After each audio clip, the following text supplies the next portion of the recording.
మన విశ్వం మొత్తం net zero ఎనర్జీతో తయారైంది. అంటే ఈ విశ్వంలోని మొత్తం శక్తి కలిపితే వచ్చేది 0. ఇది వినడానికి నమ్మశక్యంగా లేకపోయినా ఇదే నిజం. సుమారు 1300 కోట్ల సంవత్సరాల క్రితం ఇప్పుడు మనం ఉన్న ఈ చోటుకు అసలు పేరు లేదు. అప్పుడు సమయం లేదు, నక్షత్రాలు లేవు, గెలాక్సీలు లేవు, గ్రహాలు లేవు. అసలు ఈ విశ్వం లేదు. అంతా గాఢమైన శూన్యం. సరిగ్గా అప్పుడే ఒక మెరుపు మెరిసింది. అదేదో ఒకచోట కాదు, అన్ని వైపులా ఒకేలా జరిగింది. అలా ఆ శూన్యం నుంచి అనంతమైన ఈ విశ్వం పుట్టుకొచ్చింది.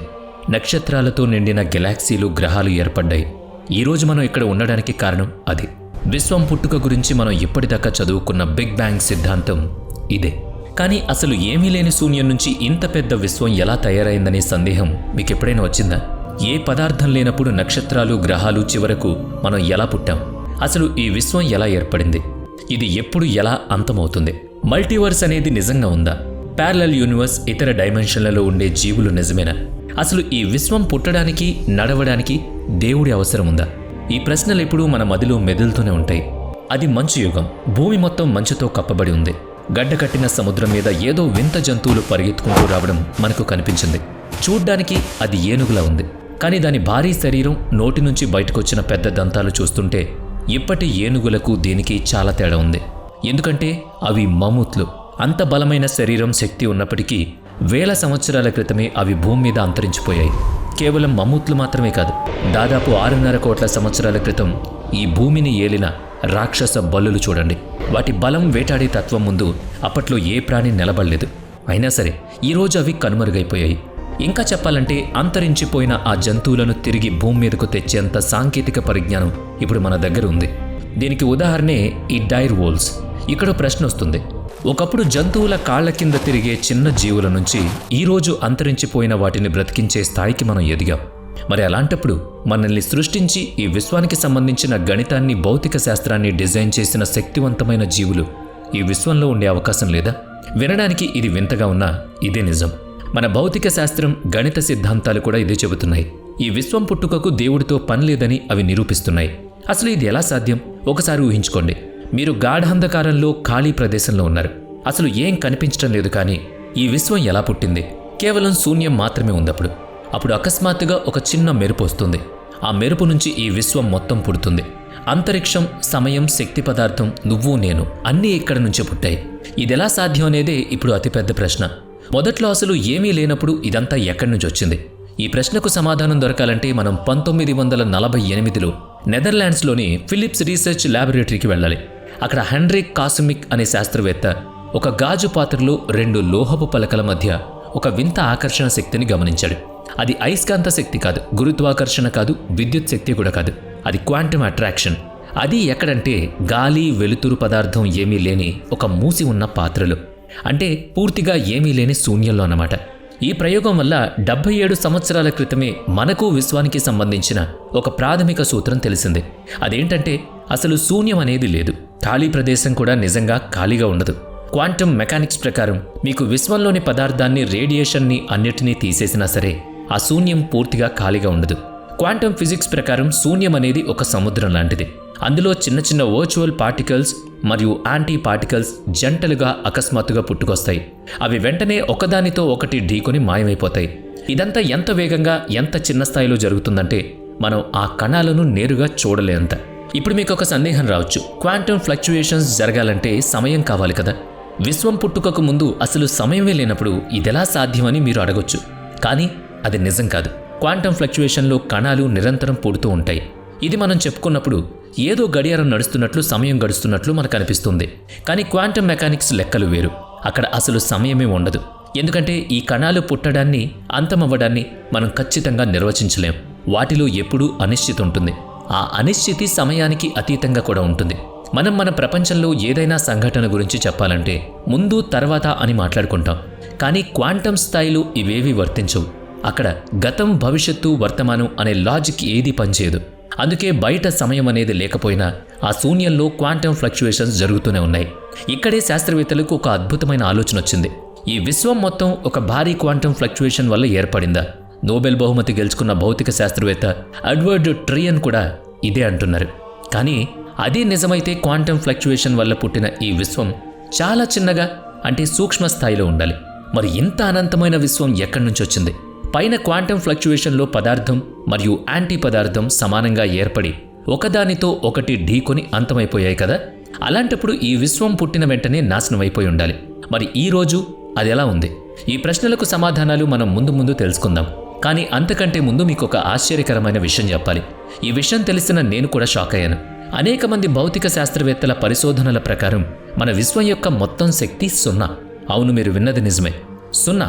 క్లుప్తంగా చెప్పాలంటే నక్షత్రాలు, గ్రహాలు, బ్లాక్ హోల్స్, గెలాక్సీలు, డార్క్ మ్యాటర్ ఇలా విశ్వంలో మీరు చూస్తున్నవన్నీ చాలా ఉన్నాయి. కానీ విశ్వం యొక్క మొత్తం శక్తి మాత్రం 0. అసలు ఇది ఎలా సాధ్యం? భౌతిక శాస్త్రం ప్రకారం గురుత్వాకర్షణ శక్తికి నెగిటివ్ ఎనర్జీ ఉంటుంది. విశ్వం లాంటి భారీ వ్యవస్థలో పదార్థం మరియు రేడియేషన్కు ఉండే పాజిటివ్ ఎనర్జీని గురుత్వాకర్షణకు ఉండే నెగిటివ్ ఎనర్జీ కొట్టేస్తుంది.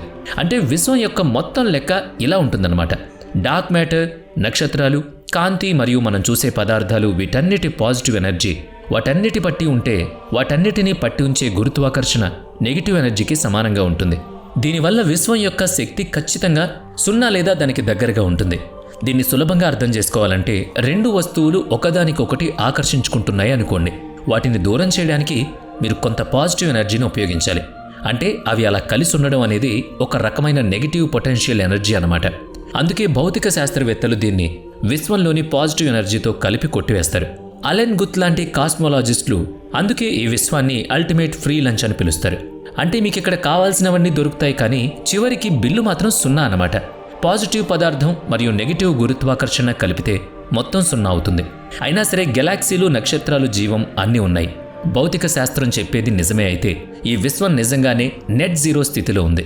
దీన్ని మీరు ఒక చిన్న ఉదాహరణతో అర్థం చేసుకోవచ్చు. మీరు మీ స్నేహితుడి దగ్గరకు కుడి చేత్తో కొంత డబ్బు అప్పు తీసుకుని అదే సమయంలో ఎడమ చేత్తో ఆ డబ్బును తిరిగి ఇచ్చేశారనుకోండి, అప్పుడు మీ అప్పు ఏమవుతుంది? 0 అవుతుంది.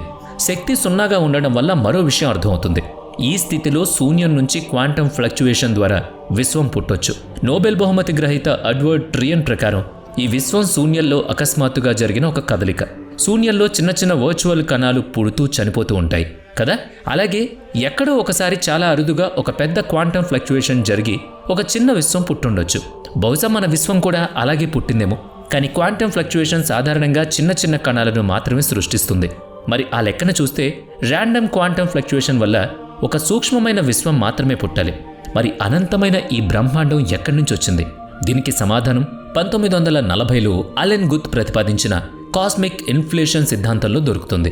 క్వాంటం ఫ్లక్చుయేషన్ వల్ల విపరీతమైన శక్తితో ఒక చిన్న ప్రాంతం ఏర్పడిందనుకోండి.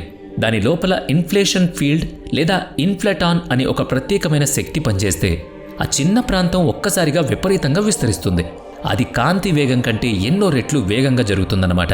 ఇన్ఫ్లేషన్ మోడల్స్ ప్రకారం బిగ్ బ్యాంగ్ జరిగిన వెంటనే చాలా తక్కువ సమయంలోనే అంతరిక్షం ఊహించనంత వేగంగా సాగింది. అది కాంతి కంటే వేగంగా జరిగింది. ఇక్కడ మీకు ఒక సందేహం రావచ్చు. ఐన్స్టీన్ ప్రకారం విశ్వంలో ఏదీ కాంతి వేగాన్ని మించి ప్రయాణించలేదు కదా.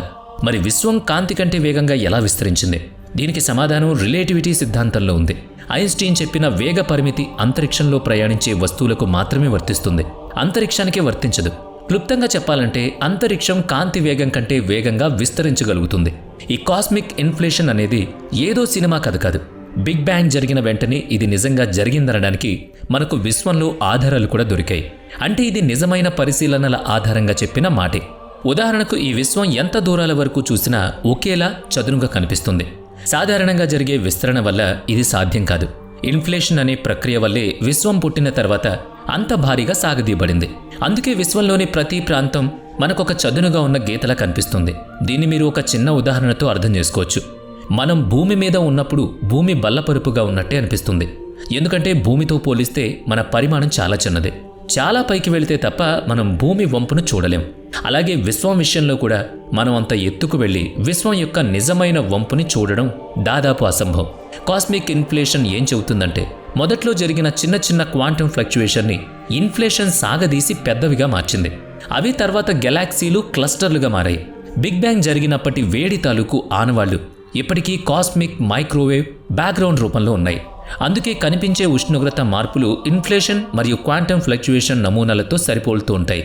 అందుకే ఇప్పటికే ఇది సరైన మోడల్ అని నమ్ముతారు. ఆ తర్వాత ఇన్ఫ్లేషన్ ఆ చిన్న ప్రాంతాన్ని ఒక్కసారిగా పేల్చేసి ఇంత భారీ విశ్వంగా మార్చేసింది. అలా ఇప్పుడు మనం చూస్తున్న ఈ విశ్వం ఉనికిలోకి వచ్చింది. కానీ ఒక్క నిమిషం ఆగండి. ఈ విశ్వంలో మీకేమైనా కనిపిస్తుందా అంటే ఇప్పుడు మన విశ్వంలో ఉన్నట్టు నక్షత్రాలు గెలాక్సీలు ఇవేవీ లేవు. అసలు ఇదంతా ఎందుకు ఖాళీగా ఉంది? నిజానికి కాస్మిక్ ఇన్ఫ్లేషన్ సమయంలో విశ్వంలో మరొకటి జరిగింది. అదే పదార్థం సృష్టి. దీనివల్లే ఈ నక్షత్రాలు అన్నీ తయారయ్యాయి. కానీ ఇక్కడే ఒక సమస్య ఉంది. మనం ఇందాక చెప్పుకున్నట్టు క్వాంటమ్ ఫ్లక్చుయేషన్స్ 2 జతల కణాలను సృష్టించాయి. ఒకటి పదార్థం, మరొకటి దానికి వ్యతిరేకమైన యాంటీ పదార్థం. ఇవి రెండూ ఢీకొని ఒకదాన్నొకటి నాశనం చేసుకుంటాయి, శక్తిని సున్నా చేస్తాయి. ఈ లెక్కన చూస్తే విశ్వం పుట్టిన తర్వాత కూడా ఇదంతా పూర్తి ఖాళీగానే ఉండాలి. ఎందుకంటే పుట్టిన పదార్థం యాంటీ పదార్థం కొట్టుకుని అంతమైపోవాలి. దీన్ని మన సిద్ధాంతాలు ఎలా వివరిస్తాయంటే విశ్వం పుట్టిన కొత్తలో పదార్థం యాంటీ పదార్థం దాదాపు సమానంగా ఉండేవి. కానీ పదార్థం కొంచెం ఎక్కువగా ఉండేది. అంచనా ప్రకారం ప్రతి 100 కోట్ల యాంటీ పదార్థం ఒక పదార్థ కణానికి అదనంగా ఉండేది. కానీ లాజికల్గా ఆలోచించండి, గణితం ప్రకారం ఈ చిన్న తేడా అసలు ఎలా వచ్చింది? దీనికి సమాధానం తెలియాలంటే మనం 967లో ఆండ్రీ సెకరోవ్ చెప్పిన సిద్ధాంతాల దగ్గరికి వెళ్ళాలి. పదార్థాలన్నిటికీ యాంటీ పదార్థానికి మధ్య ఈ తేడా ఎందుకు వచ్చిందో చెప్పడానికి ఆయన 3 నియమాలు చెప్పారు. వాటినే సెకరోవ్ కండిషన్స్ అంటారు. అందులో మొదటి నియమం ప్రకారం విశ్వం మొదలైనప్పుడు జరిగిన కొన్ని చర్యల వల్ల క్వాంటమ్ ఫ్లక్చుయేషన్ కొంచెం ఎక్కువ పదార్థాన్ని సృష్టించడానికి వీలు కల్పిస్తుంది. దీనివల్లే ఆ సంఖ్యలో చిన్న మార్పు వచ్చింది. రెండో నియమం ప్రకారం ప్రారంభ విశ్వంలో క్వాంటమ్ సూత్రాల్లో చిన్న అసమానత ఉండుండొచ్చు. దీన్నే మనం సిపి వైలేషన్ అంటాం. దీనివల్ల పదార్థం మరియు యాంటీ పదార్థం ప్రవర్తన అచ్చం ఒకేలాగా ఉండకపోవచ్చు. అంటే పదార్థం బతికుండడానికి విశ్వం కొంచెం పక్షపాతం చూపించుండొచ్చు. ఇక మూడవ వివరణ, విశ్వం చాలా వేగంగా విస్తరించి చల్లబడినప్పుడు కూడా ఇదే జరగొచ్చు. ఆ సమయంలో పదార్థం తన జత అయిన యాంటీ పదార్థం నుంచి చాలా వేగంగా దూరంగా వెళ్ళిపోయి ఉండొచ్చు. అంటే ఈ దశలో మన దగ్గర విశ్వం పుట్టుకకు సంబంధించిన గణిత మరియు భౌతిక శాస్త్ర వివరణలు ఉన్నాయి. దీని ద్వారా మనం విశ్వం పుట్టుకను అర్థం చేసుకోగలం. దీనికి దేవుడు అని పిలిచే ఏ బాహ్య శక్తి అవసరం లేదు. చివరిగా చెప్పాలంటే మొదట్లో ఏ పదార్థం లేదు, రేడియేషన్ లేదు, నక్షత్రాలు లేవు, సమయం కూడా లేదు. కానీ క్వాంటమ్ క్షేత్రాలు మరియు భౌతిక సూత్రాలు మాత్రం ఉన్నాయి. క్వాంటమ్ మెకానిక్స్ ప్రకారం అది ఎప్పుడూ పూర్తిగా నిశ్శబ్దంగా ఉండదు. అందులో సహజంగానే చిన్న చిన్న కదలికలు కూడా ఏర్పడతాయి. ఈ కథ మొత్తంలో మనకు ఎక్కడ బయట నుంచి ఎవరూ నెట్టాల్సిన అవసరం రాలేదు. భౌతిక శాస్త్ర సూత్రాలు ఎంత శక్తివంతమైనవంటే వాటి నుంచే విశ్వం లాంటి నిర్మాణాలు పుట్టడం సాధ్యం. అందుకే స్టీఫెన్ హాకింగ్ లాంటి శాస్త్రవేత్తలు సైన్స్ ప్రకారం దానంతటా అది సృష్టి జరగడం అనేది సరైన విధానమే అని అంటున్నారు. మరి దీనిపై మీ కామెంట్ ఏంటి? విశ్వం అనే దాని వెనకాల ఏదైనా పవర్ ఉందా, లేకపోతే విశ్వం అనేది దానంతటా అదే పుట్టిందా? వీడియో నచ్చితే లైక్ చేయండి, షేర్ చేయండి. ఇప్పటి వరకు మన ఛానల్ని సబ్స్క్రైబ్ చేయనట్లయితే ఇప్పుడే సబ్స్క్రైబ్ చేసుకుని పక్కనే ఉన్న బెల్ ఐకాన్పై క్లిక్ చేయండి. నెక్స్ట్ వీడియోలో మళ్ళీ కలుద్దాం. Thanks for watching.